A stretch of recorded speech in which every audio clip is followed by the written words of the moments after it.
These guys don't want this stuff to break. Fixing the old wood stove. I'll show you the picture of that later on. Having to cut this super wool product down cuts easily with a sharp pocket knife or a hacksaw. Good company apparently, so far, what I'm seeing. They really care that you're going to get it in one piece. This is one I cut already. Kind of sounds like sheetrock, kind of cuts like sheetrock. Probably better, even though it trims easily, you could trim it with a file, a flat file, if you needed to be that close. What I'm doing is cutting two pieces down because full-sized piece for this application would not fit through the door. So you put it through the door in two pieces. You lay a blanket, I'll show you that after a bit. Blanket lays on top of it. Fire is built below it. Fire is burning in the firebox, then it comes towards the door, makes a U-turn and goes back above this baffle board and up the chimney. Keeping the glass door clean, for one thing. That's enough for now.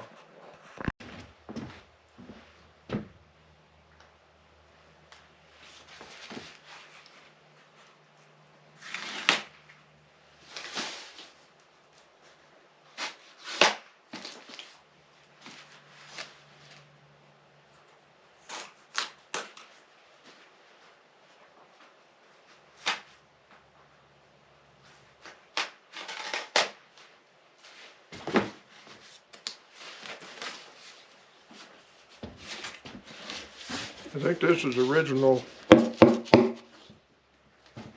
non-recycled cardboard.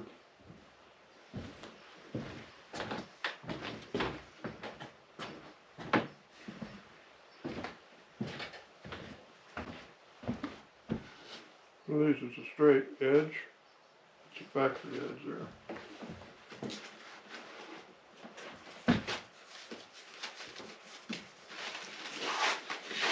Take that out of there.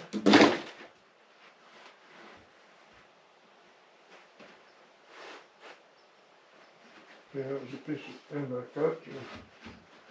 Factory edge again. Dandy.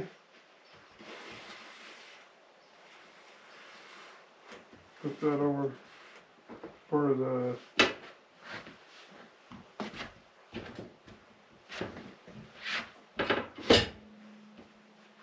this Jawhorse. I guess that's what they call on. Square and square. And just cut it a few times.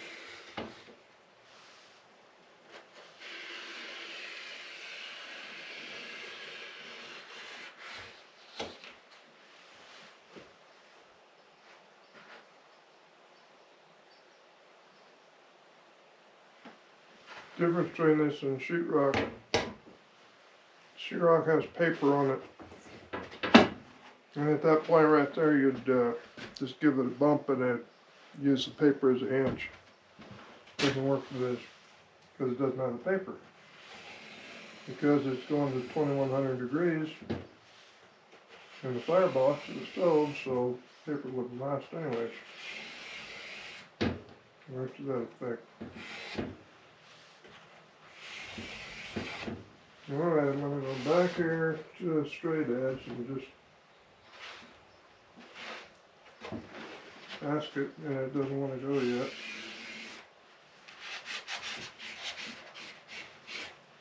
Yes, it does now.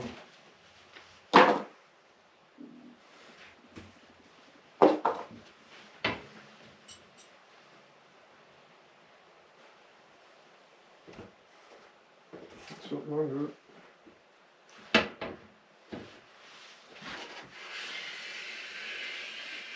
I'm gonna have to sharpen the knife as I hit that steel.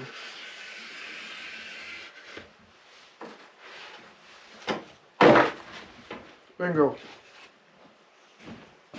Now, taking it in, when I put it in the firebox, if I want to be really professional like, I put the two straight edges together, factory edges together, and it goes through the door and then up and on the supporting tubes,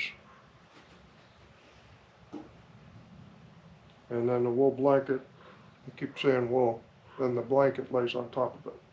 I'll show you that after a bit. Meanwhile, gotta wait for the stove to burn down. It's still smoking.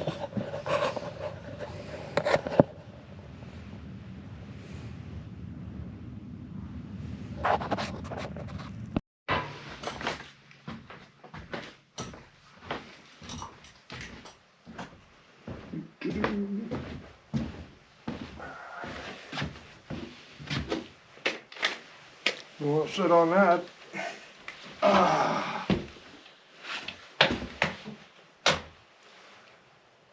Hope you're all enjoying the sunshine.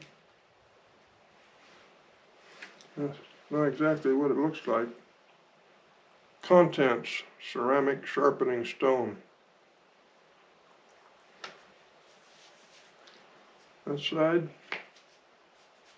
Now I want this side.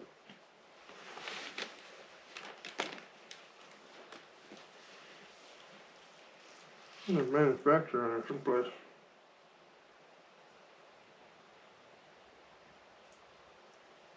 Made in Sweden. Who do you want to guess? Oh, wait a minute. That's better.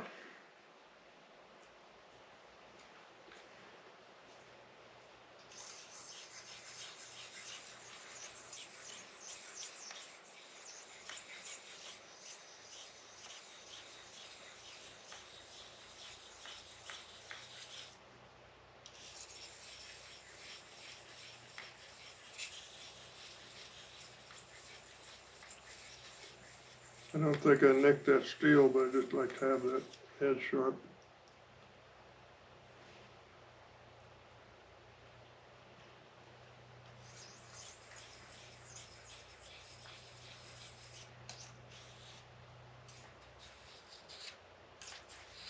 Okay, I felt the feather edge break off.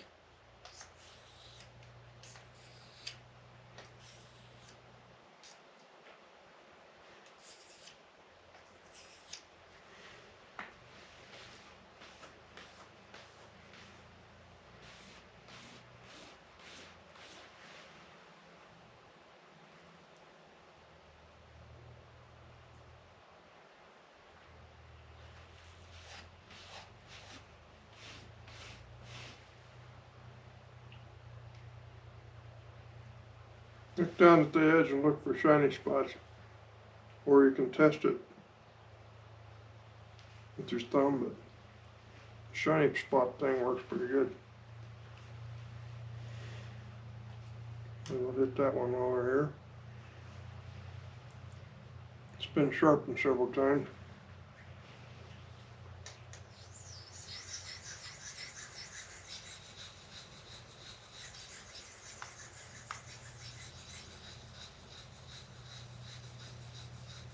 Worked with a guy one time that went like this.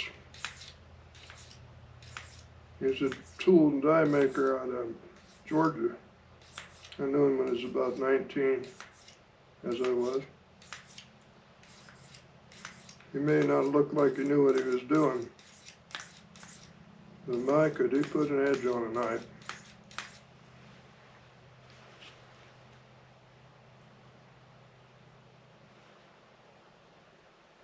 Yep.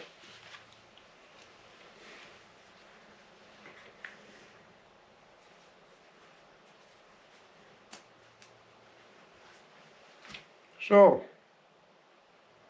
still waiting for the stove to burn down. Well, let's go do something else. I wanted to show you something about this Jawhorse. Get this so it doesn't fall off here.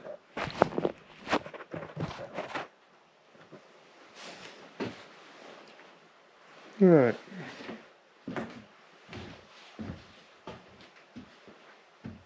When you're turning it over, I think it is better off. Get that 20 pounds off of it.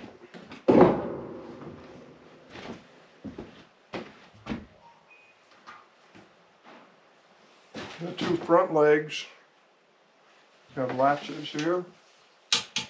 I'm not going to do anything with them right now. But what I wanted to show you is the third leg. And I couldn't figure this out yesterday, but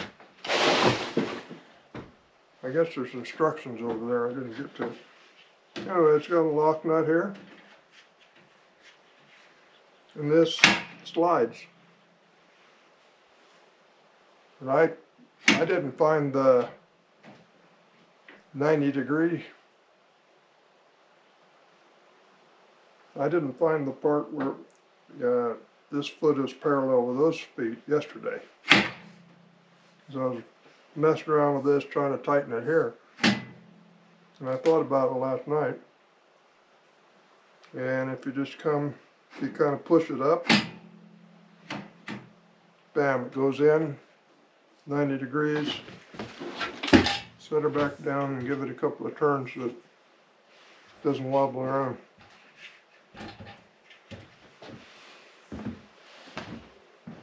Then you can throw your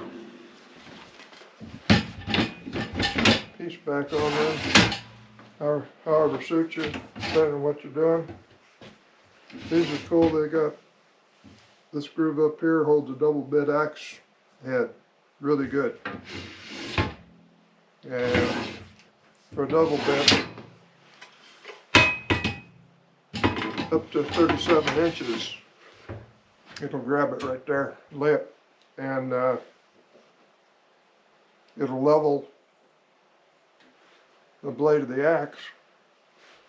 And if you thin the top of the handle parallel to this, you got a nice flat surface on your handle. I use a drawing knife and it's not moving around. I'm pushing on that pretty good. It's not going to jump around on you. So let me show you the other part. Here's a little panoramic. Bill's over there in his house.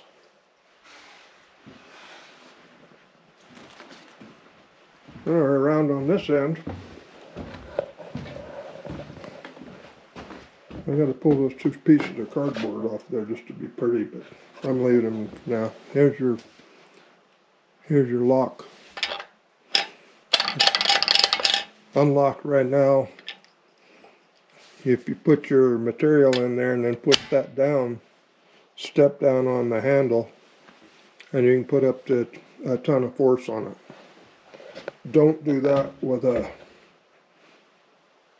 extreme curved handle. It will break it. I haven't done it yet, but I know it will.